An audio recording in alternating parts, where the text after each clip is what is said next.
El vampiro. La creencia supersticiosa que inspira esta narración es ampliamente reconocida en Oriente. Se halla frecuentemente entre los árabes, aunque no llegó a ser común entre los griegos hasta que el cristianismo se estableció, y solamente adquirió la forma actual después de la división de las iglesias de Oriente y Occidente.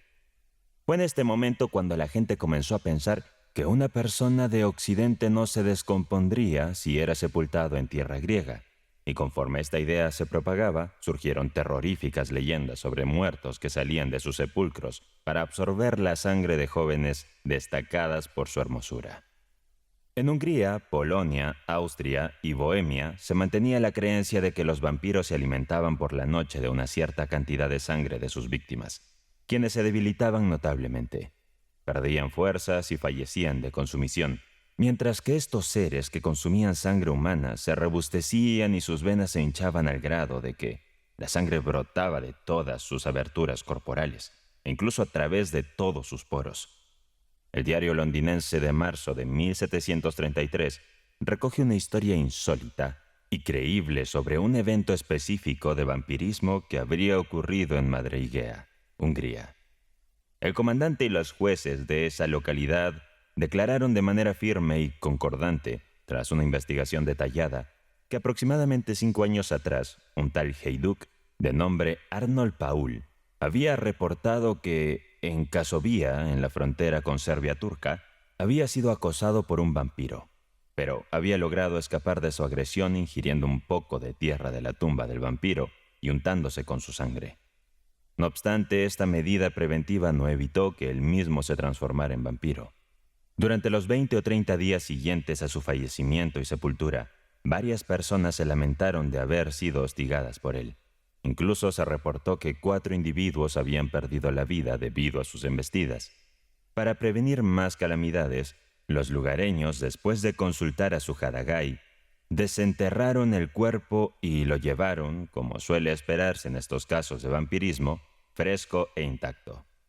Su boca, nariz y orejas estaban tintadas de una sangre fresca y rojiza.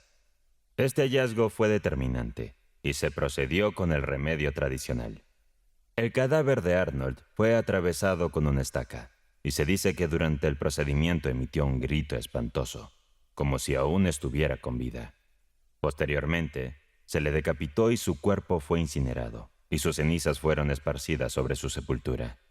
Las mismas acciones se llevaban a cabo con los cuerpos de aquellos que habían caído víctimas del vampiro, para evitar que se transformaran en victimarios y atormentaran a los vivos. Hemos decidido incluir esta historia absurda porque, más que cualquier otra, creemos que ilumina el tema que estamos abordando. En varias zonas de Grecia, el vampirismo es visto como un castigo impuesto tras la muerte a quienes cometieron graves delitos en vida. Se les condena a perturbar con sus visitas diabólicas a aquellos a quienes más querían, a quienes estaban unidos por lazos de sangre y afecto. Esto se menciona en un fragmento del Giaur. Pero primero en la tierra, como vampiro enviado.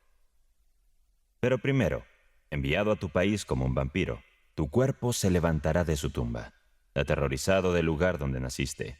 Irás a succionar la sangre de toda tu familia, y bajo el manto de la noche agotarás los manantiales de vida en las venas de tu hija, de tu hermana y de tu esposa, para equilibrar el horror de esta fiesta salvaje que debe saciar a tu cadáver animado. Tus víctimas reconocerán a su padre antes de morir, te condenarán y tú las condenarás. Tus hijas perecerán como una flor efímera, pero una de las desafortunadas a quien tu delito será fatal, la más joven, la que más querías, te llamará con dulce nombre de padre. En vano este nombre partirá tu corazón. Te verás forzado a completar tu tarea impía. Verás desaparecer los hermosos colores de sus mejillas, extinguirse el último brillo de sus ojos, y sus ojos azules apagarse al darte la última mirada.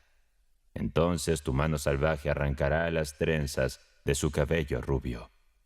Uno de sus rizos te habría parecido en otro tiempo signo del más tierno amor, pero ahora será para ti un recuerdo de su cruel sufrimiento.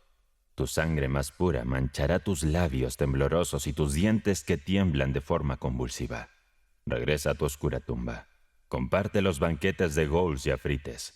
hasta que estos monstruos huyan espantados de un espectro más salvaje que ellos mismos.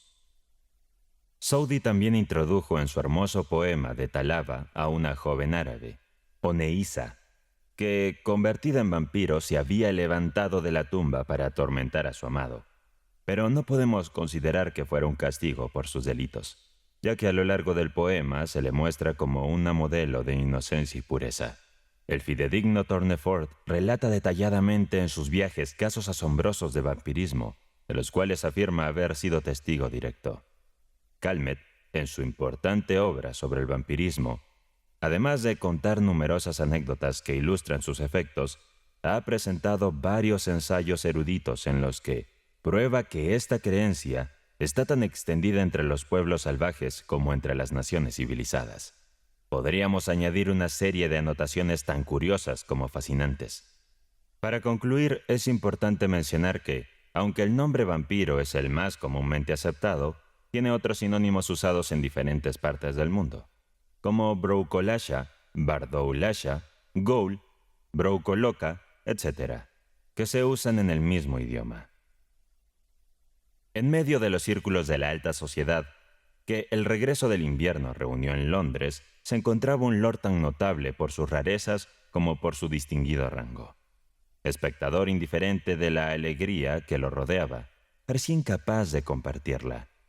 Si la belleza capturaba su atención por un instante con una suave sonrisa, una sola mirada suya le enfriaba inmediatamente y llenaba de miedo aquellos corazones donde la frivolidad había establecido su trono. La fuente del miedo que inspiraba era desconocida para quienes sentían sus efectos. Algunos lo atribuían a sus apagados ojos grises, que no penetraban hasta lo más profundo del corazón, pero cuya fijeza imponía una mirada sombría cuyo peso era insoportable. Estas peculiaridades lo convertían en un invitado en todas las casas. Todos querían verlo. Las personas en busca de emociones fuertes y que sentían el peso del aburrimiento encontraban encantador tener en su presencia un motivo de distracción que capturara su atención. A pesar de la palidez sepulcral de su rostro, que nunca se ruborizaba con el cálido color de la modestia. Sin embargo, la belleza de sus rasgos provocó el deseo de varias mujeres coquetas de cautivarlo o conseguir de él al menos algunas señales de lo que se llamaba afecto. Lady Mercer, que desde su matrimonio había sido a menudo motivo de chismes por la frivolidad de su conducta, se sumó a sus filas y usó todos los medios para llamar su atención. Fue en vano. Cuando estaba frente a él, aunque sus ojos parecían fijos en ella, parecía no notar su presencia. Se burlaron de su osadía y ella renunció a sus pretensiones. Si tal fue su conducta hacia esta mujer atrevida, no es que se mostrara indiferente a los encantos del sexo femenino. Pero la reserva con la que hablaba a una esposa virtuosa y a un joven inocente sugería que les profesaba un profundo respeto. Esto hacía que su lenguaje pareciera seductor, y ya sea que estas ventajas superaban el temor que inspiraba, o su aparente rechazo al vicio lo hacía ser buscado. Se le veía tan a menudo en compañía de mujeres que honran a su género por sus virtudes domésticas, como entre aquellas que se deshonran por sus indiscreciones. Casi al mismo tiempo, un joven llegó a Londres, un hombre llamado O'Bray, huérfano de niño. Se crió con una sola hermana, que poseía considerables bienes. Abandonado a sí mismo por sus tutores, que limitaban su misión a preservar su fortuna, habían dejado el cuidado de su educación en manos de mercenarios. Se aplicó mucho más a cultivar su imaginación que su juicio. Estaba lleno de esos sentimientos románticos de honor y honestidad que tan a menudo arruinan a los jóvenes inexpertos. Creía que la virtud reinaba en todos los corazones y que la providencia había dejado el vicio en el mundo solo para dar a la escena un efecto más pintoresco, como en las novelas. No veía otra miseria en la vida del campo que la de vestirse con ropas rústicas, que sin embargo les protegían del frío tanto como prendas más lujosas, y tenían la ventaja adicional de proporcionar temas interesantes para la pintura por sus pliegues irregulares y colores variados. En resumen, confundía los sueños de los poetas con las realidades de la vida. Era bien parecido, libre y adinerado.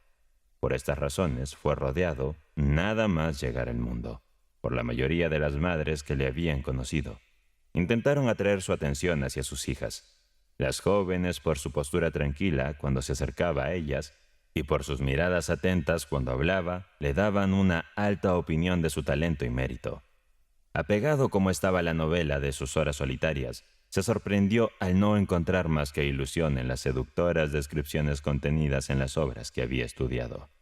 Encontrando cierta compensación en su vanidad halagada, estaba a punto de abandonar sus sueños, cuando conoció al ser extraordinario que acabamos de describir. Se deleitaba en observarlo, pero le era imposible formarse una idea clara del carácter de un hombre completamente absorto en sí mismo, y que no daba otra señal de sus relaciones con los objetos exteriores que evitando su contacto. Su imaginación llevaba todo por lo que halagaba su gusto por las ideas extravagantes. No le importaba observar fríamente al personaje que tenía ante sus ojos, pero pronto lo convirtió en el héroe de una novela. Aubrey se familiarizó con Lord Ruthven, le mostró mucho respeto y al final logró que siempre se fijara en él. Poco a poco se enteró de que los asuntos de su señoría eran problemáticos y que estaba dispuesto a viajar. Deseoso de saber más sobre ese personaje sombrío, que hasta entonces había despertado su curiosidad sin satisfacerla, Aubrey comunicó a sus tutores que había llegado el momento de iniciar esos viajes, que durante tantas generaciones se han considerado necesarios para ayudar a los jóvenes a avanzar en la carrera del vicio. Aprenden a escuchar sin sonrojarse el relato de intrigas escandalosas, que se cuentan con vanidad o se convierten en motivo de bromas, según el grado de habilidad con que se realicen. Los tutores de Aubrey accedieron a sus deseos. Inmediatamente comunicó a Lord Ruthven sus intenciones y recibió con sorpresa su oferta de acompañarlo. Halagado por tal muestra de estima de alguien que parecía no tener nada en común con los demás hombres, aceptó con rapidez, y en pocos días habían cruzado el estrecho. Hasta entonces Aubrey no había tenido la oportunidad de analizar las características del comportamiento de Ruthven. Y aún ahora, aunque la mayoría de las acciones de sus compañeros estaban a la vista, le resultaba complicado formarse un juicio claro sobre ellas. Su compañero de viaje mostraba una generosidad que llegaba a la extravagancia. El holgazán, el vagabundo, el mendigo, recibían de su mano más de lo necesario para cubrir sus necesidades inmediatas. Pero Aubrey notó que nunca extendía su generosidad hacia el desdichado necesitado. Siempre lo rechazaba con frialdad. Por otro lado, cuando un desvergonzado libertino le pedía algo, no para sobrevivir, sino para sumergirse aún más en su depravación, recibía una suma considerable.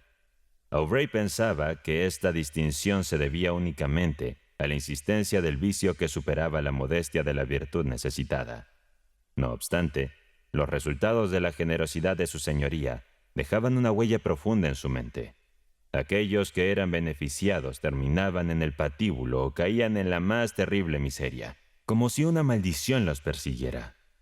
En Bruselas y en todas las ciudades donde se alojaban, Aubrey se asombraba de cómo su compañero de viaje se sumergía con entusiasmo en todos los vicios de moda.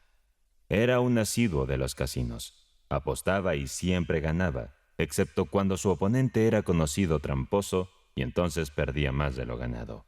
Pero ni la pérdida ni la ganancia alteraban su expresión imperturbable. Sin embargo, cuando competía contra un joven imprudente o el desesperado padre de familia, abandonaba su habitual serenidad.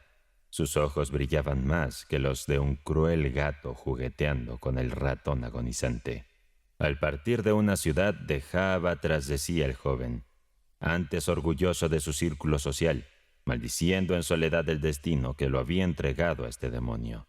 Mientras que más de un padre, devastado por la mirada suplicante de sus hijos hambrientos, se quedaba sin un centavo para sus necesidades. En lugar de la fortuna que alguna vez tuvo, Ruthven no retenía el dinero ganado en el juego. Lo perdía inmediatamente, junto con el hombre que ya había llevado a la ruina a varios apostadores, el oro que acababa de ganar de manos de algún desafortunado. Estos éxitos requerían habilidad, pero no podrían igualar la destreza de un tramposo experimentado. Aubrey había pensado en hablar con su amigo para persuadirlo de abandonar un entretenimiento que arruinaba a todos sin beneficiarlo en absoluto. Siempre lo dejaba para después, esperando una oportunidad para hablarle con franqueza. Esa oportunidad nunca llegó. Lord Ruthven, en el asiento trasero de su carruaje o viajando por paisajes pintorescos, era siempre igual. Sus ojos expresaban menos que sus labios. Aubrey intentaba en vano descubrir el misterio de su enigmático compañero. Comenzaba a creer que había algo sobrenatural en él. Pronto llegaron a Roma, donde Aubrey perdió de vista a su compañero de viaje por un tiempo. Lo dejó en compañía de una condesa italiana, mientras él visitaba los monumentos y ruinas de la antigua capital del mundo. Mientras se dedicaba a estas exploraciones, recibió ciertas cartas de Londres, que abrió con gran ansiedad. La primera era de su hermana hablando solo de su afecto mutuo. Las otras de sus tutores lo dejaron atónito. Si Aubrey alguna vez había imaginado que Ruthven era un ser malévolo, las cartas que acababa de leer confirmaban esa sospecha. Sus tutores le instaban a alejarse de un amigo cuyo carácter era completamente corrupto y cuya capacidad de seducción solo aumentaba su peligrosidad social. Se había descubierto que su desdén por una mujer adúltera no se debía al repudio de sus vicios, sino al deseo de disfrutar del cruel placer que arrastrara a su víctima y su cómplice del crimen, desde la virtud hasta el lodazal de la infancia y la degradación. En resumen, todas las mujeres que buscaban su compañía, aparentemente en tributo a su virtud, se habían despojado de su descendencia desde su partida, sin vergüenza de revelar la fealdad de sus vicios al público. Aubrey decidió alejarse de un hombre cuyo carácter, desde cualquier ángulo que lo observara, nunca le había mostrado nada reconfortante. Buscaría un pretexto creíble para separarse de él, con el plan de vigilarlo más de cerca mientras tanto y no dejar pasar desapercibida ninguna de sus acciones. Se presentó ante Ruthven y pronto descubrió que el Lord intentaba seducir a la hija de la condesa. En Italia, las jóvenes rara vez aparecen en sociedad antes de casarse. Por lo tanto, tuvo que organizar sus planes en secreto. Pero los observadores ojos de Aubrey lo seguían a cada paso, y pronto descubrieron que se había planeado un encuentro cuyo resultado sería la desgracia de una joven tan inocente como imprudente. Sin perder tiempo, Aubrey confrontó a Lord Ruthven, preguntándole bruscamente por sus intenciones hacia la joven y anunciándole que sabía de su encuentro esa misma noche. Lord Ruthven respondió que sus intenciones eran las mismas que las de cualquier otro en tal situación. Aubrey insistió, preguntando si pensaba casarse. Ruthven guardó silencio y sonrió con ironía. Aubrey se retiró y envió una nota a su señoría anunciando que no lo acompañaría en el resto de sus viajes. Ordenó a su criado que buscara otro alojamiento y corrió a informar a la condesa todo lo que sabía, no solo sobre la conducta de su hija, sino también sobre el carácter de Milord. El encuentro fue evitado. Al día siguiente, Lord Ruthven se conformó con enviar a su criado para informar a Aubrey que estaba de acuerdo con sus planes de separación, pero no dio ninguna indicación sobre el papel que su antiguo amigo había jugado en el trastorno de sus planes. Después de dejar Roma, Aubrey se encaminó hacia Grecia, llegando pronto a Atenas tras atravesar la península. Se hospedó en la casa de un griego. Rápidamente se decidió a explorar los vestigios de un pasado glorioso en esos monumentos que, casi avergonzados de revelar solo a los sentidos las proezas de los hombres libres, parecían ocultarse en la tierra o estar descubiertos por distintos musgos. Bajo el mismo techo vivía una joven tan bella y delicada, que un pintor la habría elegido como modelo si hubiese querido plasmar en el lienzo a las huríes que Mahoma promete a sus fieles, solo que sus ojos destilaban más alma de la que se atribuye a estas criaturas celestiales. Ya fuera danzando en las llanuras o corriendo por las laderas de las montañas, superaba en gracia y agilidad a la gacela. Y antes se unió a Aubrey en su búsqueda de antiguos monumentos, y muchas veces el joven arqueólogo se veía justificadamente distraído por su presencia, olvidando incluso una ruina que previamente había considerado crucial para interpretar un texto de Pausanias. ¿Cómo describir lo que todos pueden sentir, pero nadie puede expresar con palabras? Eran la inocencia, la juventud y la belleza, no corrompidas por los salones de baile o las elegantes fiestas. Mientras Aubrey dibujaba las ruinas que quería recordar, ella se quedaba a su lado, maravillada por los efectos mágicos del pincel que retrataba las escenas de su tierra natal. A veces le narraba sobre las danzas típicas de Grecia. Otras veces, con la pasión de la juventud, le hablaba de la magnificencia de una boda a la que había asistido de niña. Y en otras ocasiones dirigía la conversación hacia un tema que parecía cautivar aún más al joven, repitiéndole todas las historias sobrenaturales que su nodriza le había contado. El fervor y la convicción con que narraba capturaban la atención de Aubrey. Frecuentemente, al escuchar contar sobre un vampiro que había vivido muchos años entre sus seres queridos, obligado a consumir anualmente a una mujer amada para extender su propia existencia por unos meses, Aubrey sentía un escalofrío, aunque intentaba desestimar estos relatos aterradores como meras fantasías. Pero Yante le mencionó los nombres de ancianos que habían descubierto un vampiro viviendo entre ellos, después de que varios de sus familiares aparecieron muertos con marcas de la voracidad de estos seres. Angustiada por su escepticismo, le suplicó que creyera sus palabras, argumentando que se había notado que aquellos que dudaban de la existencia de vampiros se encontraban con evidencias tan alarmantes que les obligaban a admitirlo, llenos de profundo arrepentimiento. Ella le describió a estos monstruos tal como la tradición se los había presentado, y el terror de Aubrey se intensificó cuando se dio cuenta de que esta descripción coincidía exactamente con el aspecto de Lord Ruthven. Sin embargo, continuó intentando convencerla de que sus miedos eran infundados, aunque al mismo tiempo no podía evitar sentirse perturbado por la coincidencia de que todo parecía indicar la existencia sobrenatural de Lord Ruthven. Los dos hombres que estaban fuera entraron, iluminando con sus antorchas las paredes despojadas y la paja oscurecida por el hollín del techo. A solicitud de Aubrey, buscaron a la mujer cuyos gritos habían captado su atención. Quedó nuevamente en la oscuridad, pero su horror fue indescriptible al reconocer en el cadáver que le mostraron a la encantadora compañera de sus exploraciones. Cerró los ojos, deseando que fuera solo una ilusión de su mente perturbada. Sin embargo, al abrirlos, se encontró con el mismo cuerpo inerte a su lado. Sus labios y mejillas estaban pálidos, pero la serenidad de su semblante aún la hacía parecer tan cautivadora como en vida. Su cuello y pecho estaban manchados de sangre, y su garganta mostraba las marcas de los dientes que habían perforado la vena. Ante esta escena, los griegos se aterrorizaron y exclamaron al unísono: «¡Es la víctima de un vampiro!». Rápidamente prepararon una camilla. Aubrey fue colocado en ella junto al cuerpo de Yante, quien había sido frecuentemente el foco de sus sueños. Las imágenes vivas y efímeras se esfumaron junto con la vida de Yante. Capaz de ordenar sus pensamientos, su mente estaba paralizada, reacia a formular una idea. Sujetaba casi sin darse cuenta una daga de forma particular encontrada en la cabaña. Pronto se encontraron con varios grupos que la madre de Yante había enviado en su búsqueda tras notar su ausencia. Sus desgarradores llantos, a medida que se aproximaban al pueblo, presagiaban a los padres la fatalidad que les había alcanzado. Sería imposible relatar su desesperación, pero al identificar la causa de la muerte de su hija, oscilaban su mirada entre el cuerpo inerte de ella y Aubrey, sumidos en un inconsolable dolor. Ambos fallecieron de tristeza. Aubrey fue acostado y una intensa fiebre tomó el control de él. Durante sus episodios febriles, mencionaba los nombres de Ruthven e Yante. Por alguna misteriosa conexión de ideas, parecía implorar el perdón de su antiguo amigo hacia el objeto de su afecto.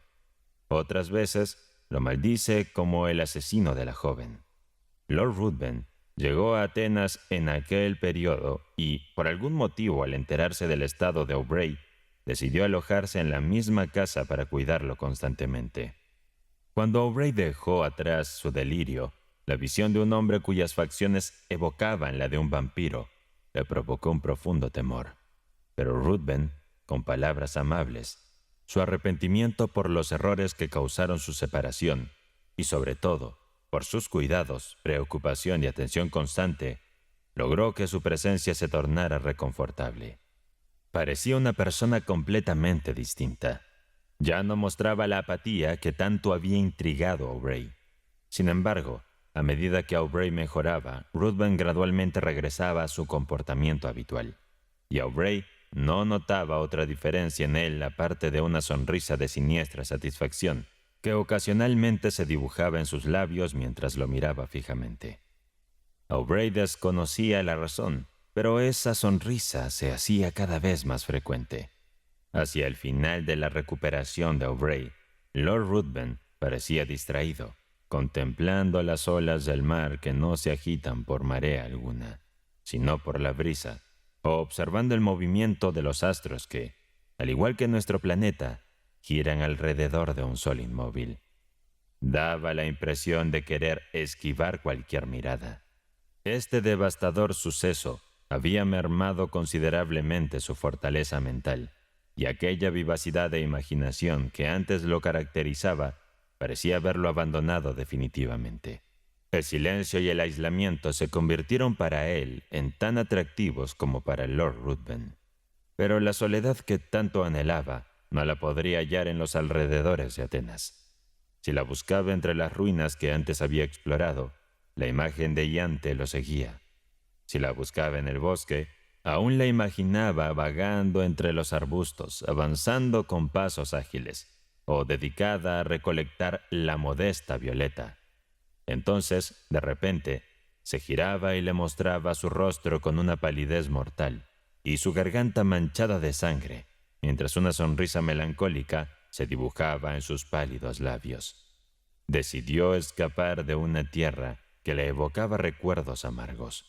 Le propuso a Lord Ruthven, a quien se sentía ligado por la gratitud, viajar por aquellas zonas de Grecia aún no exploradas por ellos.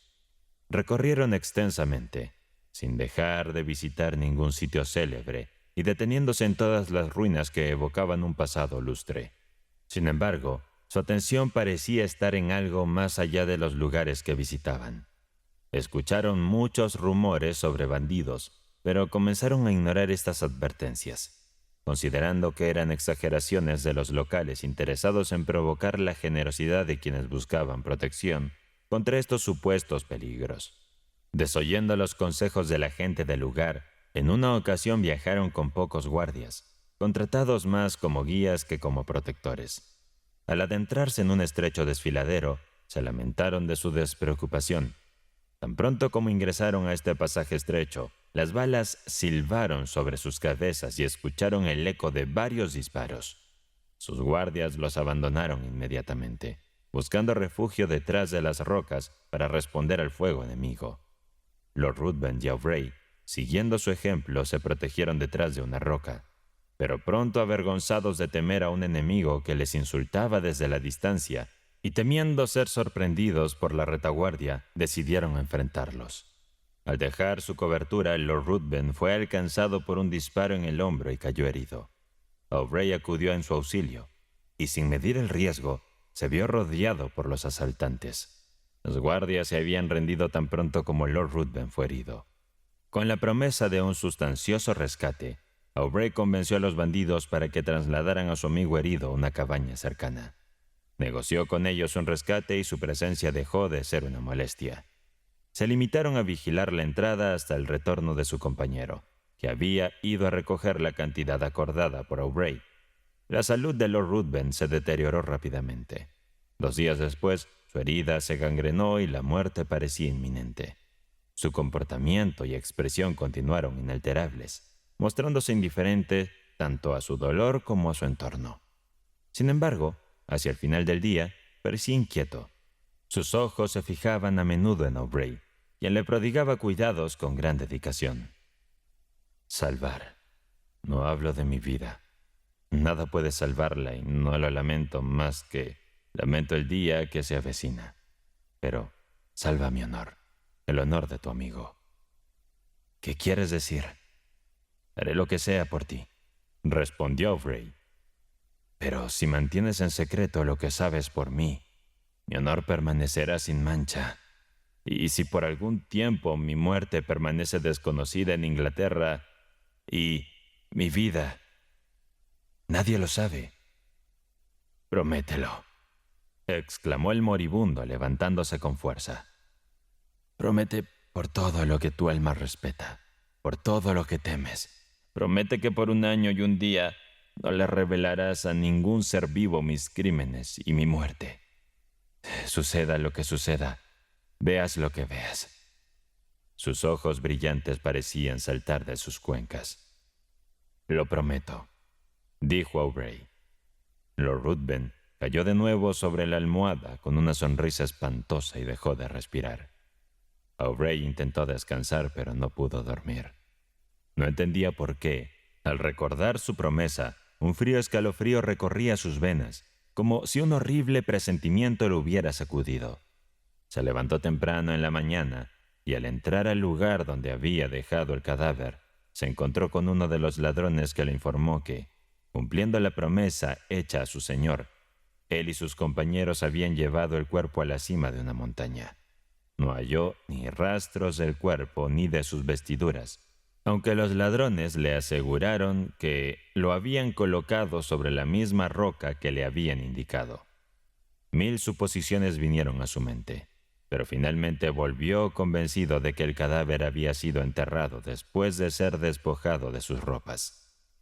Cansado de un país donde había enfrentado tan terribles infortunios, y donde todo parecía profundizar la tristeza que las ideas supersticiosas habían provocado en su espíritu, decidió escapar y pronto llegó a Esmirna. Mientras esperaba una embarcación que lo llevara a Otranto o Nápoles, se dedicó a organizar algunas posesiones que habían pertenecido a Lord Ruthven. Entre otros artículos, encontró un estuche que contenía varias armas ofensivas, todas capaces de asegurar la muerte de quien fuera alcanzado por ellas. Incluía varias dagas y sables orientales. Mientras examinaba sus curiosas formas, se sorprendió al encontrar una funda con la misma decoración de buen gusto que la daga encontraba en la fatídica cabaña. Se estremeció. Para despertar sus dudas, corrió a buscar esta arma y descubrió con horror que encajaba perfectamente con la funda que sostenía. Sus ojos no necesitaban más pruebas. No podía dejar de mirar el puñal. A Aubrey le hubiera gustado negar lo que veían sus ojos, pero la forma única del arma, los adornos del mango similares a los de la funda, eliminaban cualquier duda. Además, ambos estaban manchados de sangre. Dejó Esmirna y al volver a su patria, se dirigió a Roma, donde indagó sobre la joven a la que Lord Ruthven había intentado seducir. Sus padres estaban desesperados. Habían perdido toda su fortuna y no se sabía nada de su hija desde la partida de Lord. La mente de Aubrey estaba sobrecargada de horrores. Temía que ella hubiera sido víctima del asesino de Yante. Todavía sumido en una profunda reflexión, parecía salir de ella solo para apurar las postas, como si la velocidad de su viaje pudiera salvar la vida de alguien querido para él. Finalmente llegó rápidamente a Calais. Un viento que parecía favorecer su prisa lo llevó a las costas de Inglaterra en pocas horas. Corrió a la casa de su padre y por un momento en el brazo de su hermana olvidó los recuerdos del pasado. Sus cariñosas muestras de afecto habían ganado su amor anteriormente, y ahora que se había embellecido con los atractivos y gracia de su género, su compañía se volvió aún más valiosa para su hermano. La señorita Aubrey no tenía esa apariencia seductora y aplausos en círculos y reuniones. No tenía esa ligereza deslumbrante que solo se encuentra en los salones. Sus ojos azules no irradiaban la vivacidad de un espíritu juguetón, pero en ellos se podía ver esa suave melancolía que no surge de la desgracia, sino que revela un alma que anhela un mundo mejor. Su paso no era ligero, como el de una belleza persiguiendo una mariposa o un objeto que cautiva con el brillo de sus colores. Era sereno y reflexivo. Cuando estaba sola, nunca se veía en su rostro la sonrisa de la alegría. Cuando su hermano le mostraba su afecto, cuando olvidaba las penas que perturbaban su descanso, ¿quién preferiría la sonrisa de una belleza voluptuosa a la de ella? Todos sus rasgos reflejaban los sentimientos genuinos de su alma. Solo tenía 18 años, y aún no había sido presentada en sociedad, ya que sus tutores habían decidido esperar el regreso de su hermano, que sería su protector. Se decidió que su primera aparición en la corte sería el momento de su debut en sociedad. Aubrey hubiera preferido quedarse en casa y sumirse en su melancolía sin restricciones. No podía encontrar gran interés en las frivolidades de estas reuniones. Él, que había sido atormentado por todos los sucesos que había vivido, pero decidió sacrificar sus preferencias por el bienestar de su hermana. Llegaron a Londres y se prepararon para presentarse al día siguiente en el evento de la corte. La reunión era multitudinaria. No se había organizado una recepción en la corte desde hacía mucho tiempo, y todos los ansiosos por recibir la sonrisa de la realeza se habían congregado allí. Aubrey asistió con su hermana. Se encontraba de pie en un rincón, ignorando todo lo que sucedía a su alrededor y recordando con tristeza que fue ese mismo lugar donde había visto por primera vez a Lord Ruthven, cuando de repente sintió que alguien le tomaba el brazo, y una voz demasiado familiar resonó en su oído. «Recuerda tu promesa». Apenas se atrevió a girarse, temeroso de encontrarse con un espectro que lo aniquilaría, cuando vio a poca distancia la misma figura que había capturado su atención en ese lugar cuando había llegado por primera vez al mundo. No podría apartar la vista, pero pronto sus piernas cedieron bajo el peso de su cuerpo. Tuvo que apoyarse con el brazo de un amigo para sostenerse. Se abrió camino entre la multitud, corrió a su carruaje y volvió a casa. Empezó a caminar de un lado a otro en su habitación, llevándose las manos a la cabeza como si intentara evitar que otros pensamientos emergieran de su perturbada mente.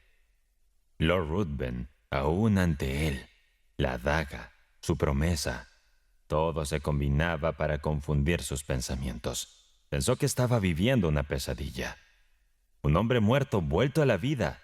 Creyó que solo su imaginación le había mostrado el fantasma que aquel cuyo recuerdo lo perseguía constantemente. ¿Podría ser otra suposición? ¿Es posible? Regresó a la sociedad, pero tan pronto como intentó hacer algunas preguntas sobre Lord Ruthven, su nombre se extinguió en sus labios y no pudo averiguar nada. Algún tiempo después llevó a su hermana a la compañía de uno de sus parientes cercanos. La dejó con una dama respetable y se retiró a un lugar apartado para sumirse en los recuerdos que lo consumían. Finalmente, al notar que varias personas se retiraban, salió de su ensimismamiento y entró en la habitación contigua. Ahí encontró a su hermana en medio de un animado grupo. Intentó acercarse a ella, cuando alguien a quien había pedido que se apartara un poco se giró y le mostró aquel rostro que tanto detestaba. En la puerta de la calle, una multitud de sirvientes que esperaban a sus señores lo detuvo. Al pasar entre ellos oyó la voz que conocía demasiado bien repitiendo en voz baja: «Recuerda tu promesa». No se atrevió a mirar atrás, pero apuró a su hermana y finalmente llegaron a casa. Aubrey estaba al borde del colapso. Si antes el recuerdo del monstruo ya ocupaba su imaginación, cuánto más aterrador resultaba ahora, convencido de su regreso. Recibía los cuidados de su hermana sin percatarse de ellos. Fue en vano que ella le preguntara la razón de su partida apresurada. Él solo respondía con palabras sueltas que la llenaban de temor. Cuando más lo pensaba, más divagaba su mente. ¿Debía permitir que aquello que más amaba fuera devorado sin advertir los efectos de un furor que podría satisfacerse en su propia hermana? Pero si rompía su promesa, si revelaba sus sospechas, ¿quién le creería? Pensó que debía ser él quien liberara al mundo de tal plaga. Pero recordó que el monstruo se burlaba de su muerte. Durante días se mantuvo así, encerrado en su habitación, sin ver a nadie, alimentándose solo de lo que su hermana le llevaba y suplicándole con la mirada que le mantuviera con vida por compasión hacia ella. Finalmente, incapaz de soportar más el silencio y la soledad, salió de su casa y vagó por la calle, huyendo del fantasma que lo perseguía. Su aspecto era descuidado y buscaba exponerse al sol tanto como le era posible, evitando el fresco de la noche. Al principio regresaba a casa cada tarde, pero pronto empezó a dormir donde el cansancio lo vencía. Su hermana, preocupada por su seguridad, ordenó a sus sirvientes que lo siguieran. Él los esquivaba con astucia. No obstante, su actitud cambió drásticamente. Azotado por la idea de que su ausencia exponía a sus seres queridos al peligro de un monstruo desconocido para ellos, decidió reintegrarse a la sociedad para vigilar de cerca a Lord Ruthven y exponerlo, a pesar de su juramento, ante todos los que vivían con él. Pero al entrar en una sala, su aspecto era demacrado. Miraba a su alrededor con suspicacia. Su tormento interior era tan evidente que su hermana finalmente le imploró que evitara una sociedad que le resultaba tan dolorosa. Su consejo fue en vano, y sus tutores, temiendo por su cordura, consideraron necesario ejercer la autoridad que los padres de Aubrey les habían delegado. Para protegerlo de los peligros y sufrimientos a los que se exponían sus errancias diarias, y para ocultar al público lo que consideraban signos de locura, contrataron a un médico que permanecía en su casa y le brindara cuidados constantes. El desorden de sus pensamientos se intensificó hasta el punto de tener que confinarse en su habitación. Pasaba días enteros en un estupor del que nada podía sacarlo. Su delgadez era extrema. Sus ojos tenían un brillo vidrioso. Solo la presencia de su hermana lograba despertar en él algún vislumbre de vigor y afecto. Entonces se lanzaba hacia ella, le tomaba las manos, la miraba con ojos que le hacían estremecer y exclamaba: «Ah, no te acerques a él, por la amistad que nos une, no te acerques». Inútilmente ella le preguntaba a quién se refería, pero él solo respondía: «Es verdad, es demasiado cierto», y recaía en su estado de inestabilidad. Así pasaron varios meses. Sin embargo, a medida que el año avanzaba, sus episodios de locura se volvían menos frecuentes. Su profunda melancolía parecía disiparse poco a poco. Sus tutores notaron que contaba los días con los dedos y luego sonreía. El tiempo había pasado volando, y era el último día del año cuando uno de sus tutores de Aubrey entró en su cuarto y empezó a hablar con el médico sobre la triste situación que mantenía a su pupilo en un estado tan lamentable, justo cuando su hermana estaba a punto de casarse. La atención de Aubrey se avivó de inmediato y preguntó con urgencia quién sería el esposo. Al ver esta muestra de lucidez que no esperaban, le mencionaron al conde de Marsden. Aubrey se mostró encantado al escuchar el nombre de ese joven, a quien creía recordar de la sociedad, y lo sorprendió al expresar su deseo de asistir a la boda y solicitar ver a su hermana. No dijeron nada, pero poco después su hermana estaba con él. Todavía emocionado por su cariñosa sonrisa, la abrazó fuertemente y la besó con afecto. La señorita Aubrey derramó lágrimas de felicidad al ver a su hermano recuperado en salud y en los lazos de amistad fraterna. Comenzó a hablarle con su lucidez habitual y a felicitarla con su compromiso con un hombre tan distinguido y por su posición y sus virtudes. De repente, vio un medallón colgando de su cuello. Lo abrió y se sorprendió al reconocer el rostro del monstruo que tanto había influido en su destino. Agarró el retrato con ira y lo aplastó bajo su pie. Su hermana le preguntó por qué maltrataba así la imagen de su futuro esposo. Él la miró sin escucharla. Le tomó las manos. Su mirada era de locura. «Júrame», exclamó. «Júrame que nunca te unirás a ese monstruo. Es él». Le pareció escuchar esa voz familiar que le recordaba su promesa. De repente se giró, esperando a ver a Lord Ruthven detrás de él, pero no había nadie. Sus tutores y el médico, que habían escuchado todo, llegaron corriendo y creyendo que era otro brote de locura. Lo separaron de la señorita Aubrey, pidiéndole a ella que se fuera. Cayó de rodillas y les rogó que pospusieran la boda un día. Sus súplicas las tomaron como otra manifestación de su locura. Intentaron calmarlo y se marcharon. Lord Ruthven había llegado a la residencia de Aubrey el día después del evento que tuvo lugar en la corte, pero se le negó la entrada como a todos los demás. Al enterarse de la enfermedad de Aubrey, comprendió fácilmente que él era la causa, pero al saber que estaba loco, su alegría fue tan inmensa que apenas pudo ocultarla a quienes le dieron la noticia. Se hizo camino a la casa de su antiguo amigo, y mediante atenciones diligentes y el afecto que fingía hacia su hermano, logró ganarse el cariño de la señorita Aubrey. ¿Quién podría resistirse al encanto de ese hombre? Narró con elocuencia los peligros que había enfrentado. Se presentó como un ser que no encontraba más afinidad en la tierra que con aquella a quien hablaba. Le confesó que solo había comprendido el valor de la vida desde que tuvo la fortuna de escuchar los conmovedores tonos de su voz. En resumen, empleó también ese arte fatal que la serpiente usó primero, que consiguió conquistar su afecto. Habiéndole recaído el título de la rama principal, había recibido un importante cargo diplomático, lo que utilizó como excusa para acelerar su matrimonio. A pesar del lamentable estado de salud del hermano de su prometida, debía partir hacia el continente al día siguiente. Aubrey, dejado a su suerte por el médico y su tutor, intentó convencer a los sirvientes, pero fue inútil.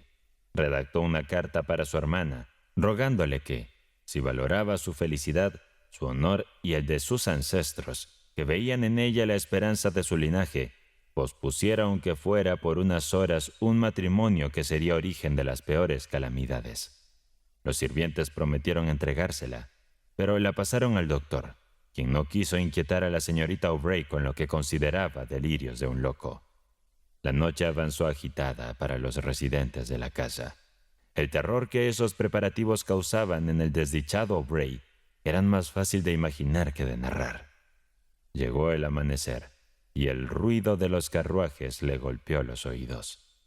Aubrey entró en un estado de frenesí. La curiosidad de los sirvientes superó su deber de vigilancia, y se dispersaron, dejándolo a cargo de una anciana. Aprovechó la ocasión, corrió hacia la puerta y en un momento se encontró en el salón donde todos se habían congregado. Lord Ruthven fue el primero en verlo. Se acercó rápidamente, le agarró con fuerza el brazo y lo arrastró fuera de la sala, soltando una risa sorda. En la escalera, Lord Ruthven le susurró: «Recuerda tu promesa y entiende que tu hermana será deshonrada si hoy no se convierte en mi esposa. Las mujeres son seres de frágil honor».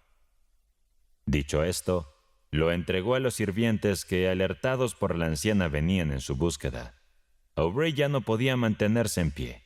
Su ira, al ser reprimida, provocó la ruptura de un vaso sanguíneo. Fue llevado a su cama. Su hermana permaneció ajena a estos eventos. No estaba en el salón cuando él irrumpió, y el médico prefirió que no se angustiara con el suceso. La boda se realizó, y los recién casados partieron de Londres. La condición de Aubrey empeoró. La pérdida masiva de sangre le dejó al borde de la muerte.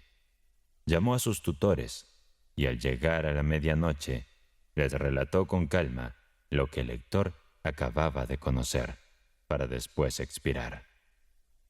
Corrieron en auxilio de la señorita Aubrey, pero cuando llegaron ya era demasiado tarde. Lord Ruthven había desaparecido, y la sangre de la hermana de Aubrey había saciado la sed de un vampiro. La caída de la casa Usher. Su corazón es un laúd suspendido. En cuanto lo tocas, suena. De Beranger. Durante una jornada completa, nublada, sombría y sin sonido, en un otoño del año, bajo nubes que parecían pesar en el cielo, estuve viajando solo y a caballo por un territorio especialmente desalentador.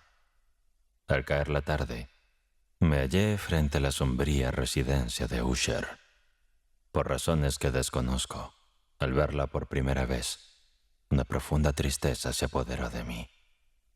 Era una tristeza agobiante, sin el consuelo de esos semiagradables sentimientos que, por su naturaleza poética, suelen hacer más llevaderas incluso las más duras imágenes de desolación o terror. La vista frente a mí, la casa misma y los simples elementos del paisaje, sus muros lúgubres, las ventanas desoladas como ojos vacíos, algunos juncos y troncos blanquecinos de árboles muertos. Me sumió en una desolación del alma tan profunda que solo la puedo comparar con el despertar de un adicto al opio, ese retorno doloroso a la realidad, ese descorrer del velo de lo horrible. Sentí un frío, un vacío, una inquietud en el corazón, una melancolía en mi pensamiento que ninguna fantasía podía transformar en algo grandioso. Me pregunté qué era lo que tanto me perturbaba al ver la residencia Usher. Era un enigma sin resolver. Las oscuras imaginaciones me inundaban mientras meditaba en ello. Llegué a la conclusión, aunque insatisfactoria, de que ciertamente hay combinaciones simples de elementos naturales capaces de afectarnos así, pero el análisis de ese poder está más allá de nuestra comprensión. Pensé que quizás un cambio en los detalles del paisaje podría alterar o incluso eliminar el impacto melancólico. Siguiendo este pensamiento, acerqué mi caballo al borde de un estanque oscuro y siniestro junto a la casa, y vi con un estremecimiento aún mayor las transformadas y reflejadas imágenes de los juncos, los tétricos troncos de árboles y las ventanas desoladas. A pesar de ello, decidí pasar unas semanas en esa lúgubre residencia. Roderick Usher, su dueño, fue uno de mis más queridos amigos de la niñez, pero hacía muchos años que no nos veíamos. Recientemente había recibido una carta suya desde un lugar remoto del país, cuyo contenido tan apremiante solo permitía una respuesta en persona. La carta revelaba un estado de nerviosismo extremo. En ella hablaba de una grave enfermedad física, un trastorno mental que lo agobiaba y un intenso deseo de verme, como su mejor y prácticamente único amigo, con la esperanza de que mi presencia le brindara algún consuelo a su sufrimiento. La manera en que expresó todo esto, y mucho más, junto con la palpable sinceridad de su solicitud, me convencieron sin lugar a dudas, y así respondí de inmediato a lo que consideraba una petición bastante inusual. Aunque de niños fuimos inseparables, en realidad conocía poco acerca de mi amigo. Su tendencia al recogimiento siempre fue pronunciada. Sin embargo, estaba al tanto de que su familia, de antigua estirpe, se había destacado por un temperamento especialmente sensible, evidenciando a lo largo de los siglos en numerosas obras de arte elevado y más recientemente en repetidos actos de caridad generosa aunque reservada, así como una devoción apasionada por las complejidades de la música, quizás incluso más que por sus formas más ortodoxas y reconocibles. También me había enterado de un hecho bastante singular, que la línea directa de la familia Usher, a pesar de su prestigio, nunca había producido ramas secundarias, es decir, que siempre había seguido una línea directa de descendencia, con muy pocas y menores variaciones. Reflexionando sobre la perfecta alineación entre el carácter de estas premisas y el carácter reconocido de sus miembros, y considerando la posible influencia que una larga historia familiar podría haber tenido sobre la otra, pensé que esta falta de ramificaciones laterales y la consiguiente transmisión directa de la herencia de padre a hijo podría haber fusionado tanto la identidad de la familia como la de la propiedad, hasta el punto de que el nombre original de la mansión se transformó en el ambiguo y pintoresco Casa de Usher. Este nombre parecía abarcar en la mente de los lugareños, que lo usaban tanto a la familia como a su ancestral hogar. He mencionado que el único resultado de mi experimento un tanto infantil, el de mirar hacia abajo dentro del estanque, fue reforzar la primera y única impresión. Sin duda, la conciencia del rápido crecimiento de mi superstición, ¿por qué no llamarla así?, sirvió principalmente para acelerar dicho crecimiento. Esta es, como sé desde hace tiempo, la paradójica ley de todos los sentimientos basados en el terror. Y pudo haber sido solo por esta razón que, cuando volví a levantar los ojos hacia la casa misma, desde su reflejo en el estanque, surgió en mi mente una extraña fantasía, tan ridícula, de hecho, que solo la menciono para mostrar la fuerza vívida de las sensaciones que me oprimían. Había trabajado tanto mi imaginación que llegué a creer que alrededor de toda la mansión y sus terrenos flotaba una atmósfera peculiar, propia de ellos y su vecindad inmediata, una atmósfera que no tenía afinidad con el aire del cielo, sino que emanaba de los árboles carcomidos, de la pared gris y del silencioso estanque, un vapor pestilente y místico, apagado, perezoso, débilmente perceptible y de color plomizo. Despejando de mi mente lo que debía ser un sueño, examiné con más atención el aspecto real del edificio. Su característica principal parecía ser una antigüedad excesiva. La decoloración de los siglos era evidente. Pequeños hongos cubrían todo el exterior colgando de los aleros de una fina red. Sin embargo, todo esto no mostraba un deterioro extraordinario. Ninguna parte de la estructura se había desmoronado, y había una inconsistencia salvaje entre su perfecta adaptación de partes y la condición de desgaste de las piedras individuales. Había algo en ello que me recordaba a la aparente integridad de la antigua madera que había estado pudriéndose durante años en alguna bóveda descuidada, sin que la brisa del exterior la perturbara. Sin embargo, más allá de este indicio de deterioro generalizado, la estructura no mostraba señales evidentes de inestabilidad.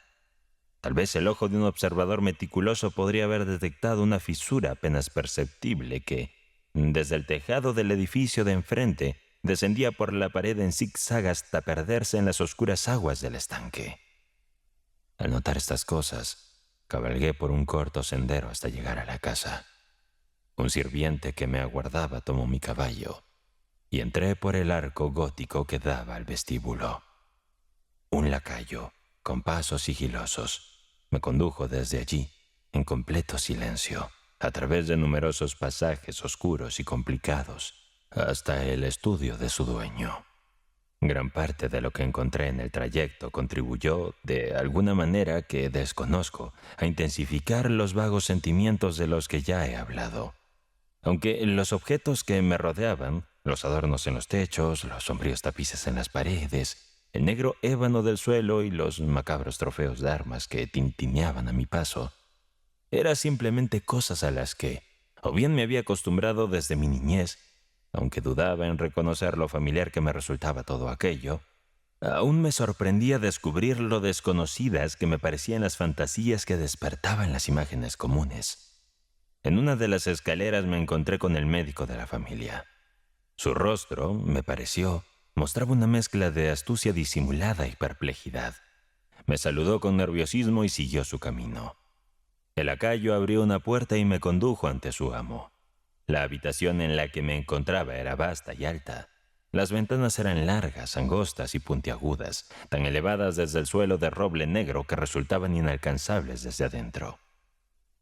Tenues rayos de luz se filtraban a través de los cristales enrejados, permitiendo distinguir los objetos más destacados. Sin embargo, el ojo luchaba en vano por alcanzar los rincones más remotos de la habitación, a los huecos del techo abovedado y calado. Cortinas oscuras colgaban de las paredes. El mobiliario en general era abundante, poco acogedor, antiguo y desgastado. Había numerosos libros e instrumentos musicales dispersos, pero no lograban infundir vitalidad a la escena. Percibí una atmósfera de melancolía. Un aire de tristeza severa, profunda e irremediable lo impregnaba todo. Cuando entré, Usher se levantó de un sofá en el que estaba sentado y me saludó con una calidez vivaz que al principio me pareció una cortesía excesiva, el esfuerzo forzado de un hombre mundano aburrido. Sin embargo, una mirada a su rostro me convenció de su perfecta sinceridad. Nos sentamos, y durante unos momentos, mientras permanecía en el silencio, lo contemplé con un sentimiento mezclado de lástima y temor. Sin duda, nunca había visto a un hombre cambiar tan terriblemente en tan poco tiempo como lo había hecho Roderick Usher. Me costó trabajo aceptar que el hombre que tenía frente a mí fuera el mismo compañero de mi infancia, aunque el carácter de su rostro siempre había sido notable. Tenía una tez cadavérica, unos ojos grandes, líquidos y brillantes sin igual, unos labios algo delgados y muy pálidos, pero de una curvatura extraordinariamente hermosa, una nariz de delicado modelo hebreo, pero con unas fosas nasales inusualmente amplias para una formación similar. Un mentón finamente moldeado, que por su falta de prominencia indicaba una falta de energía moral. El cabello suave y delicado, más fino que una telaraña. Estos rasgos, con una expansión exagerada sobre las sienes, componían un rostro difícil de olvidar. Y ahora, con la exageración del carácter predominante de estos rasgos y de la expresión que solían transmitir, había tanto cambio que dudaba de a quién me dirigía. La palidez ahora aterradora de su piel y el brillo ahora milagroso de sus ojos, sobre todo me sorprendieron e incluso me inquietaron. Además, su sedoso cabello había crecido sin que nadie lo notara, y como flotaba más que caía sobre su rostro, en su textura salvaje parecía más un velo de una expresión facial relacionada con la humanidad simple. De inmediato noté una inconsistencia en el comportamiento de mi amigo, una fluctuación que pronto atribuía a sus débiles y fútiles intentos por superar una ansiedad crónica, una agitación nerviosa extrema. Ya estaba preparado para algo así, no solo por su carta, sino también por recuerdos de ciertos rasgos de su infancia y por conclusiones que deduje de su peculiar constitución física y temperamento. Su actitud variaba entre vivacidad y brusquedad. Su voz oscilaba rápidamente desde una indecisión temblorosa, cuando sus ánimos parecían totalmente en pausa, hasta una enunciación enérgica y concisa, una especie de habla gutural pesada, sin prisas y hueca, característica de alguien sumido en la intoxicación alcohólica o en momentos de mayor excitación bajo el efecto del opio. Así fue como abordó el motivo de mi visita, expresando su ferviente deseo de verme y la esperanza de que yo pudiera brindarle consuelo. Habló extensamente sobre lo que creía que era la naturaleza de su enfermedad. La describió como un trastorno constitucional y familiar, para el que desesperaba encontrar remedio. Una mera afección nerviosa que, afirmó, sin duda pasaría pronto. Experimentaba una serie de sensaciones antinaturales que me intrigaban y desconcertaban, aunque quizás la forma y los términos de su narración tuvieran un peso. Padecía una agudeza mórbida de los sentidos. Solo podía tolerar alimentos insípidos. Solo vestía prendas de ciertas texturas. Los olores de las flores le resultaban opresivos. Sus ojos eran torturados incluso por la luz tenue. Y solo ciertos sonidos, especialmente los instrumentos de cuerda, no le inspiraban horror. Estaba esclavizado por un tipo anómalo de terror. «Pereceré», exclamó. «Debo perecer en esta desoladora locura. De esta manera y no de otra, seré destruido. Temo los acontecimientos del futuro, no en sí mismos, sino por sus consecuencias. Me estremezco ante cualquier incidente, por trivial que sea, que pueda aumentar esta insoportable angustia del alma. No temo el peligro en sí, sino su efecto absoluto, el terror. En ese estado debilitado, en esta lamentable condición, siento que llegará el momento en que inevitablemente perderé la vida y la razón juntas, en algún enfrentamiento con el oscuro fantasma, el miedo». Me enteré de manera intermitente y por medio de sugerencias vagas y ambiguas de otro aspecto peculiar de su estado mental. Estaba atado por ciertas creencias supersticiosas respecto al lugar en el que vivía y del cual por muchos años jamás se había atrevido a salir, en relación a una influencia cuya supuesta potencia se describía en términos demasiado oscuros para mencionar aquí. Una influencia que ciertas características en la forma material de su casa ancestral, decía él, habían tenido un impacto en su mente debido a la larga exposición. Un impacto que la apariencia de las paredes y torres grises y del sombrío foso al que todas miraban finalmente habían tenido en su bienestar emocional. Sin embargo, admitió, aunque con reserva, que mucho de la melancolía que le consumía podía deberse a una causa más natural y tangible: la severa y prolongada enfermedad, de hecho la cercana muerte, de una hermana profundamente querida, su única compañía durante muchos años, su única y última familiar viva. Su muerte, expresó, con una tristeza que nunca olvidaré. Lo dejaría a él, el desesperado y frágil, como el último de la antigua estirpe de los Usher.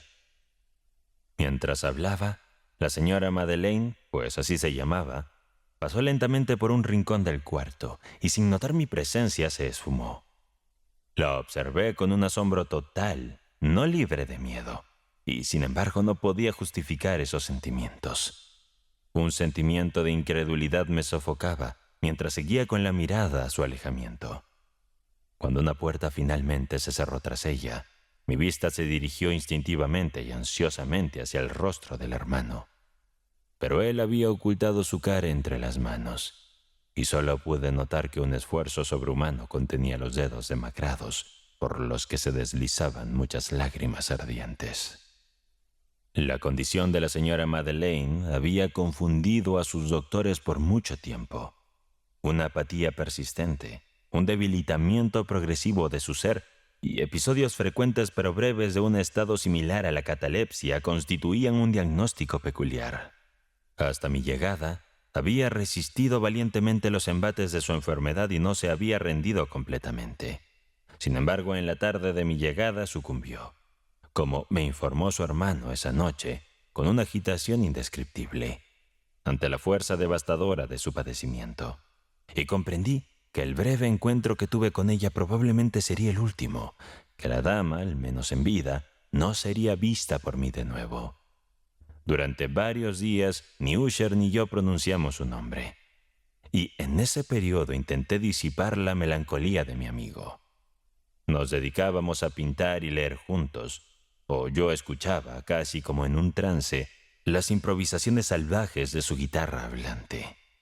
Así, a medida que nuestra amistad se profundizaba y me permitía conocer más íntimamente los secretos de su mente, más claramente veía lo fútil que era cualquier esfuerzo por animar un espíritu, sobre el cual la oscuridad, como si fuera una cualidad tangible, se esparcía sobre todos los aspectos del universo moral y físico en una constante emanación de penumbra. Recordaré siempre las muchas horas solemnes que pasé solo con el señor de la casa Usher. Sin embargo, sería imposible describir con precisión el carácter de los estudios o actividades en los que me involucró o guió. Una idealidad exacerbada y desequilibrada lanzaba un resplandor sulfúreo sobre todo. Sus largas improvisaciones musicales permanecerán siempre en mi memoria. Entre otras cosas, recuerdo con pesar una peculiar distorsión y amplificación del último vals de Von Weber. En cuanto a las pinturas que concebía su fantasía y que evolucionaban trazo a trazo hacia una vaguedad que me aterraba, porque me aterraba, sin saber por qué, de estas obras, tan vívidas como ahora las veo mentalmente, sería inútil tratar de comunicar más que una pequeña parte que pueda ser descrita con palabras. Por la simplicidad absoluta, por la desnudez de sus creaciones, capturaba y mantenía la atención. Si alguna vez un mortal logró plasmar una idea mediante la pintura, ese fue Roderick Usher. Para mí, en las circunstancias que me rodeaban en ese momento, emanaba de las puras abstracciones que el hipocondríaco proyectaba en su lienzo, una intensidad de terror insoportable, una experiencia que nunca había sentido al contemplar los sueños brillantes pero concretos de Fuseli. Una de las visiones más sobrenaturales de mi amigo, que no se adhería estrictamente al dominio de lo abstracto, podría ser descrita, aunque de forma limitada, con palabras. Mostraba un cuadro del interior de una bóveda o túnel enormemente largo y rectangular, con paredes bajas, lisas, blancas, sin adornos ni distracciones. Detalles específicos del diseño sugerían claramente que esta excavación estaba situada en una profundidad considerable bajo la superficie de la tierra. No había ninguna salida visible a lo largo de su extensa longitud, ni se veía ninguna antorcha u otra fuente de luz artificial. Sin embargo, una inundación de luz intensa se esparcía por doquier, llenando el espacio con un brillo aterrador e inesperado. He mencionado antes esa sensibilidad patológica del nervio auditivo que hacía que toda música fuera insoportable para el enfermo, excepto por ciertos sonidos de instrumentos de cuerda. Quizás las limitaciones impuestas por su uso de la guitarra influyeron significativamente en el carácter único de sus interpretaciones, pero la apasionada fluidez de sus improvisaciones no se explicaba solo por esto. Tenían que ser, y de hecho eran, tanto en las melodías como en las palabras de sus fantásticas creaciones, pues a menudo las acompañaba con rimas improvisadas, el resultado de esa intensa concentración y absorción mental a las que he referido antes, como notable solo en momentos de una excitación artificial extremadamente elevada. Recuerdo claramente la letra de una de estas rapsodias. Quizás me impactó especialmente cuando la recitó porque, en el significado oculto o místico de sus palabras, creí percibir por primera vez una conciencia plena por parte de Usher del peligro que corría su elevado intelecto. Los versos, titulados El Palacio Encantado, expresaban casi literalmente lo siguiente. Primer verso.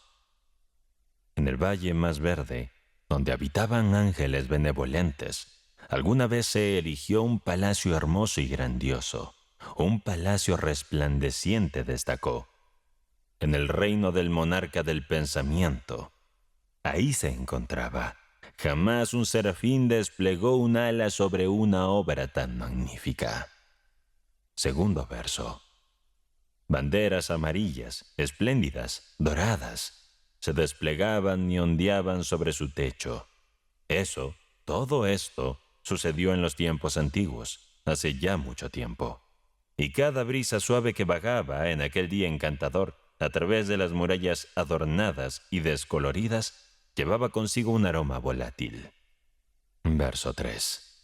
Los errantes de ese valle alegre observaban, a través de 2 ventanas resplandecientes, espíritus danzando al ritmo de un laúd perfectamente afinado, alrededor de un trono, donde sentado, de purpúreo nacimiento, en el esplendor que merecía se mostraba el monarca del lugar.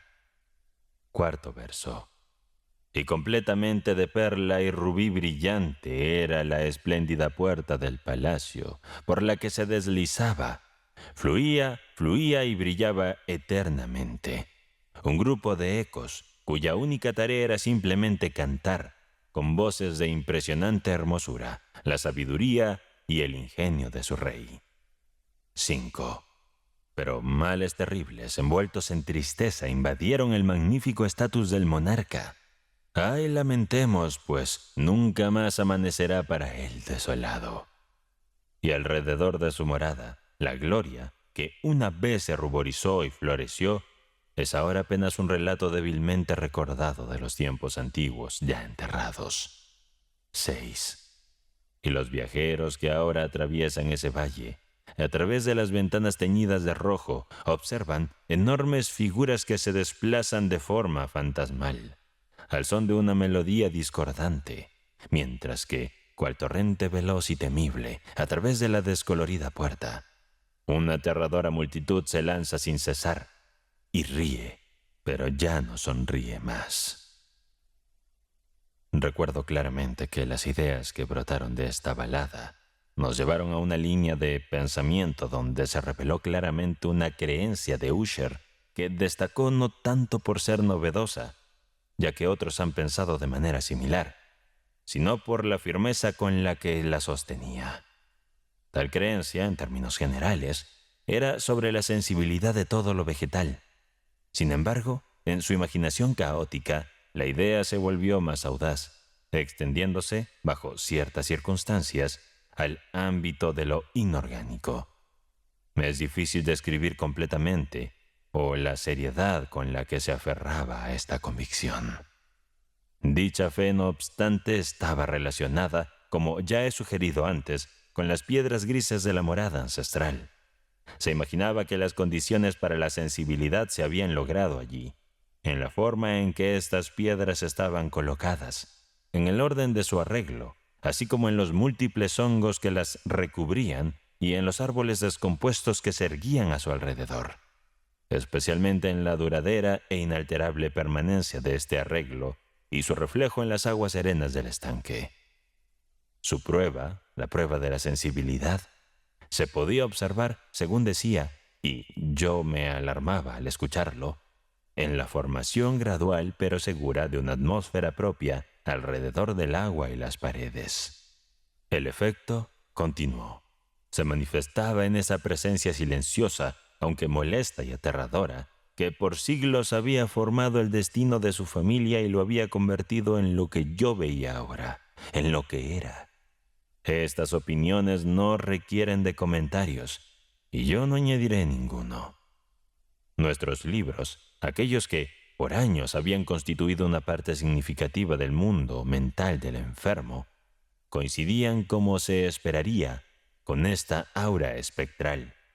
Juntos leíamos textos como Berber et Chartreuse, de Gresset, Belpegor, de Maquiavelo, El cielo y el infierno, de Swedenborg, El viaje subterráneo, de Nicolas Klim, de Holberg, La quiromancia, de Robert Fludd, de Jean d'Indaguiné, y de la Chambre, El viaje hacia la distancia azul, de Tieck, y La ciudad del sol, de Campanella. Uno de sus libros predilectos era una pequeña edición octava del Directorium Inquisitorium, de Eymeric de Giron, el dominico, y había secciones de Pomponius Mela sobre los antiguos sátiros africanos y los guipanes, en los cuales Usher se perdía en reflexión por horas. No obstante, se encontraba su mayor placer en la lectura de un volumen muy singular y curioso, en formato gótico 4, el manual de una iglesia olvidada, Vigilia Mortorium Secundum Shorum Ecclesiae Maguntinae. No pude dejar de reflexionar sobre el intenso ritual de este libro y cómo podría haber afectado el hipocondríaco cuando, una noche, me informó de manera abrupta que Lady Madeleine había fallecido, expresando su deseo de preservar su cuerpo por 15 días antes de su sepultura final, en una de las muchas criptas ubicadas entre los muros principales del edificio. Sin embargo, no me sentí con el derecho de cuestionar el motivo común presentado para la acción inusual. El hermano había llegado a esta decisión, según me explicó, debido a la naturaleza poco común de la enfermedad de la difunta, a las insistentes y preocupadas consultas de sus doctores y a la ubicación remota y expuesta del cementerio familiar. No ocultaré que al recordar la expresión ominosa de la persona que vi en la escalera el día que llegué a la residencia, no sentí ningún impulso de contrariar lo que consideraba, en el mejor de los casos, una medida de precaución benigna y de ninguna manera contraria a la naturaleza. Por solicitud de Usher, lo asistí personalmente en los arreglos para el sepelio temporal. Después de sellar el cuerpo, lo trasladamos solos a su lugar de descanso, la cripta donde lo depositamos, que había permanecido cerrada durante tanto tiempo que nuestras antorchas, casi sofocadas por su atmósfera asfixiante, apenas nos permitieron examinarla. Era pequeña, húmeda y completamente desprovista de cualquier entrada de luz. Se encontraba a gran profundidad, justo debajo de la sección del edificio donde se ubicaba mi dormitorio. Parecía haber sido usada en tiempos antiguos para fines nefastos de un torreón, y más tarde como almacén de pólvora o de algún otro material altamente inflamable, ya que una sección de su piso y todo el interior de un largo pasadizo por el que se accedía estaban meticulosamente forrados de cobre. La puerta de hierro sólido estaba también adecuadamente asegurada. Su enorme peso generaba un sonido agudo y chirriante al abrirse y cerrarse sobre sus bisagras. Una vez que colocamos nuestra triste carga en los caballetes de este lugar de espanto, retiramos parcialmente la tapa del féretro, todavía sin desatornillar, y observamos el rostro de la ocupante. Una notable similitud entre el hermano y la hermana captó mi atención. Y Usher, intuyendo quizás mis pensamientos, susurró unas palabras a través de las cuales entendí que la difunta y él eran gemelos, y que siempre habían compartido conexiones de una naturaleza casi incomprensible. No obstante, nuestra mirada no se detuvo mucho en la fallecida, ya que su visión nos causaba una profunda consternación. La dolencia que la había llevado a la tumba en la plenitud de su juventud había dejado, como suele suceder en todos los casos de enfermedades puramente catalépticas, una burlona muestra de rubor en el pecho y el rostro, y esa sonrisa engañosamente permanente en los labios que resulta tan aterradora en la muerte. Repusimos y aseguramos la tapa, y tras cerrar con llave la puerta de hierro, nos dirigimos trabajosamente hacia los cuartos, apenas menos sombríos, de la parte superior de la casa. Y ahora, después de algunos días de profundo pesar, un cambio notable comenzó a manifestarse en el comportamiento de mi amigo, signo evidente de una alteración mental. Se había esfumado su manera de actuar habitual. Sus actividades cotidianas eran descuidadas o olvidadas. Deambulaba de un cuarto a otro con un andar rápido, irregular y sin propósito. La palidez de su rostro se había intensificado, adquiriendo un aspecto aún más terrorífico, pero el brillo anterior de sus ojos había desaparecido por completo. La ronquera ocasional de su voz ya no se oía, y un temblor continuo, como de un miedo extremo, caracterizaba sus palabras. Hubo momentos, de hecho, en los que creí que su mente inquietamente activa lidiaba con algún secreto agobiante que luchaba por revelar. En otras ocasiones me veía obligado a atribuir todo a los caprichos incomprensibles de la locura, pues lo encontraba mirando fijamente al vacío durante horas, en actitud de profunda concentración, como si escuchara algún sonido inexistente. No era sorprendente que su estado me inquietara, me afectara. Sentía cómo las salvajes influencias de sus propias creencias supersticiosas y fantásticas, pero convincentes, se apoderaban de mí lentamente pero con seguridad. Justamente cuando me retiraba a la cama tarde en la noche del 7º u 8º día tras el entierro de Lady Madeleine en la cripta, sentí plenamente el peso de esos sentimientos. El sueño se mantenía alejado de mí mientras las horas se escurrían lentamente. Intentaba disipar la ansiedad que me dominaba.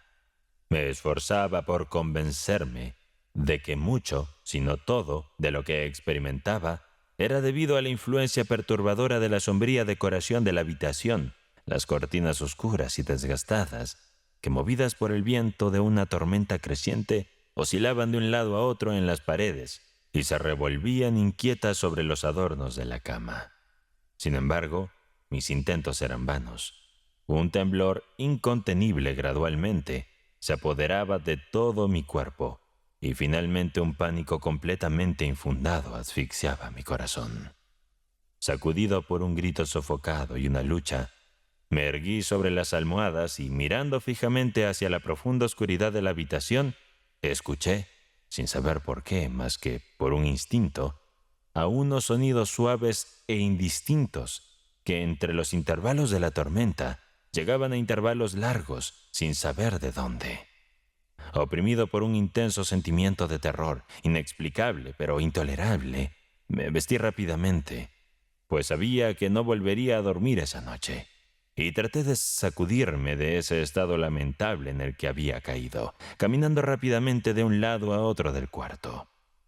Había dado solo unas pocas vueltas cuando el sonido de pasos ligeros de una escalera cercana captó mi atención. Pronto reconocí que eran los de Usher. Un momento después, tocó suavemente mi puerta y entró con una lámpara en la mano. Su rostro estaba como siempre, pálido como el de un cadáver. Pero además había una especie de frenesí hilarante en sus ojos, una histeria reprimida en toda su actitud. Su presencia me aterraba, pero era preferible a la soledad que había soportado por tanto tiempo, y hasta recibí su compañía como un alivio.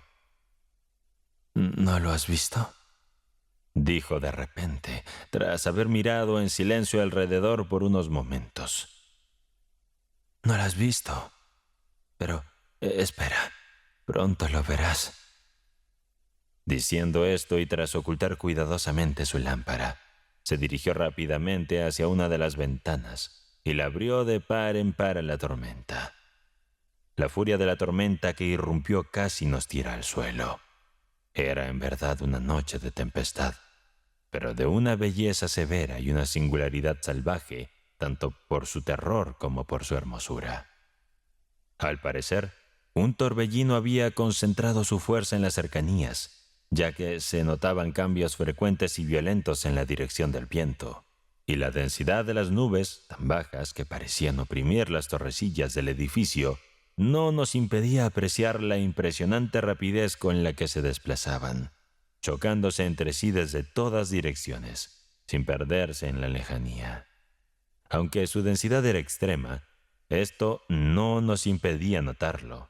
Sin embargo, no podíamos ver la luna ni las estrellas, y tampoco se producían relámpagos.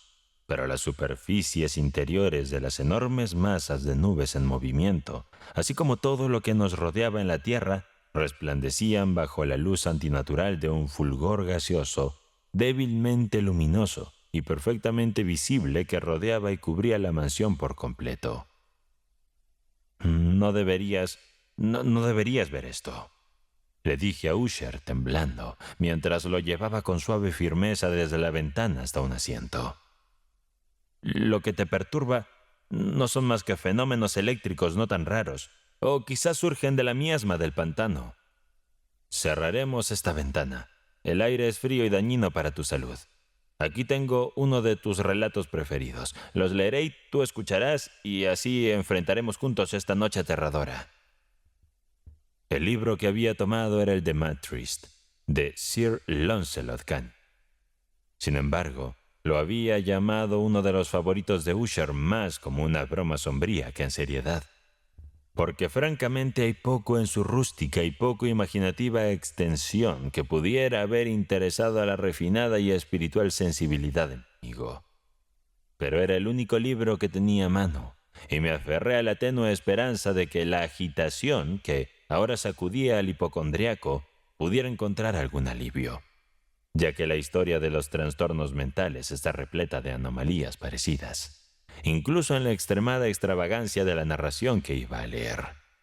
Si hubiera podido juzgar, de hecho, por el aire salvaje y exagerado de entusiasmo con que escuchaba, o parecía escuchar, las palabras de la historia, bien podría haberme congratulado por el éxito de mi estrategia.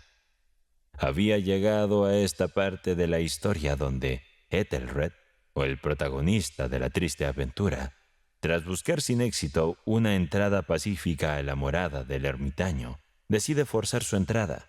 Aquí, como se recordará, el relato dice lo siguiente: y Ethelred, quien era intrépidamente valiente por naturaleza y ahora se encontraba fortalecido por el vino que había bebido, no se detuvo a negociar con el ermitaño, quien además era conocido por su terquedad y la mala voluntad, sino que, sintiendo la lluvia caer sobre sus hombros y temiendo que la tormenta se intensificara, alzó su maza y con golpes firmes abrió un hueco en los tablones de la puerta lo suficientemente grande para su mano enguantada, y tirando con fuerza de ellos los destrozó de tal manera que el sonido del desgarramiento de la madera seca y hueca retumbó a través del bosque.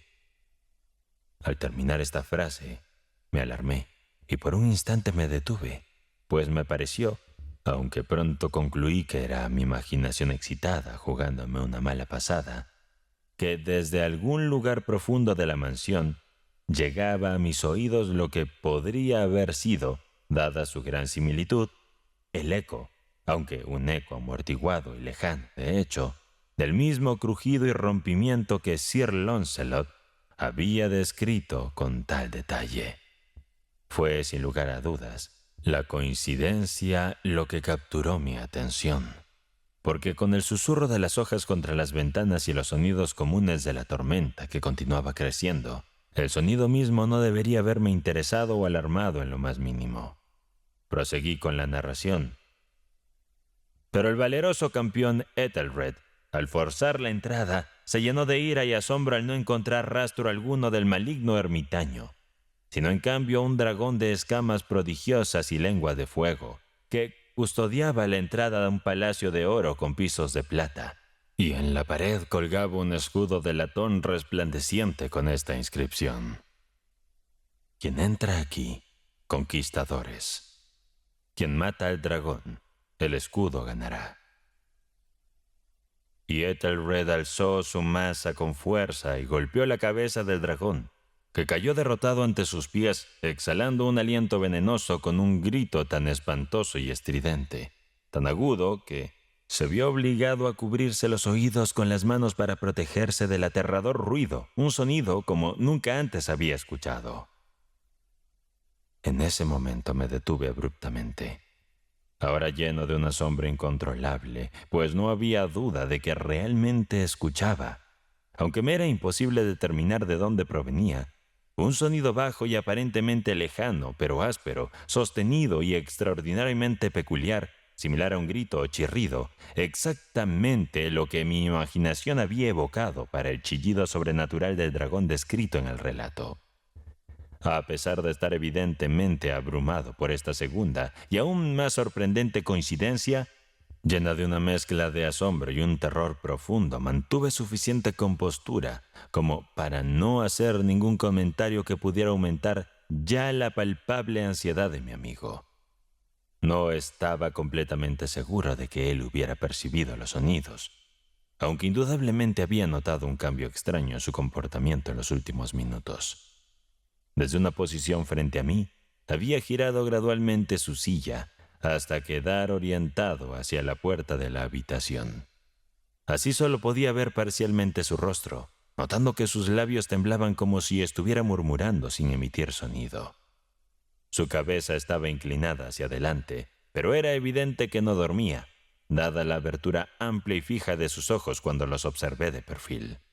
El movimiento de su cuerpo tampoco sugería sueño, pues se balanceaba suavemente de adelante hacia atrás con un movimiento suave, pero constante y uniforme. Después de notar rápidamente todos estos detalles, continué con la narración de Sir Launcelot, que seguía de la siguiente manera.